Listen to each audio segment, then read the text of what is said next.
I think when you're younger, you're also impatient and you think, oh, if only I can do this one, I can switch this one switch or press this one button and there'll be a cascade and everything will change quickly. And of course, that doesn't happen. There are many, many buttons. You don't know which the buttons are. A lot of times when people from outside come, we try to make a change without understanding what the ecosystem exists. I think often when we use the word community, we refer to a community, almost an external community, a group of people who you work with, an other of some kind. In India, conservation has been historically very kind of top-down, grassroots organizations, people's groups, people's movements. I want to read a few lines from my book, Intertidal. A healthy learning culture always asks, what is it that I don't see?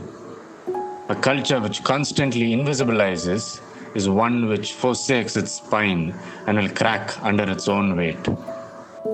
Like working with the Adivasi community here, it has changed the way I think about things.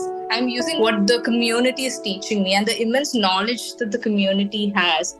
So it's that raw connection that makes this work so special. I mean, building these connections, earning their trust, it's not just a job, like it's a treasure. I think empowerment works when communities can empower themselves. It's not a they that require help from a me or a we or an us, but really it's all of us together trying to figure out, how to move forward, because it isn't that any of us have by ourselves the answers. At the center of what we are attempting to do is how we can build resilience for communities, working at the subnational and lower levels of governance, but working very closely with a network of many other organizations, individuals, experts. How do you recreate almost that kind of movement again?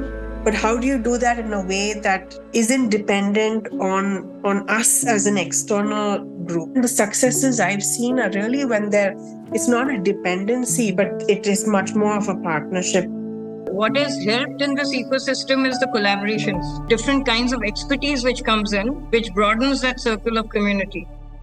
How can we enable a mycelium-like structure, so an underground, not above board, but a supportive structure that shares resources, information towards building this change while also trying to coordinate and make the ecosystem flourish?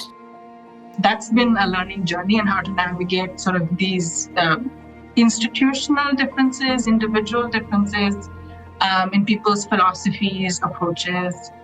Nature needs a public constituency. It needs large numbers of people to care about all aspects of plants, animals, environment as a whole. I think the non-human stakeholders is the huge body out there, but there is no kind of boundary on who that community is. When you're talking about a community, the barrier should be so free that anybody should be able to walk in and work with conservation. I very much think that the environmental fight is also one about changing dominant culture or dominant narratives. Resilience is a drive to keep going, no matter how tough it gets. It's not always easy. There are days when the weather turns, the roads are blocked, or the progress feels painfully slow. But you push through because you know what's at stake. So how does an organization or your work go beyond you completely? And that, even if it takes 10 years, 20 years, but that has to be something which I think has to be in the thought process, or right from the beginning one starts thinking about it.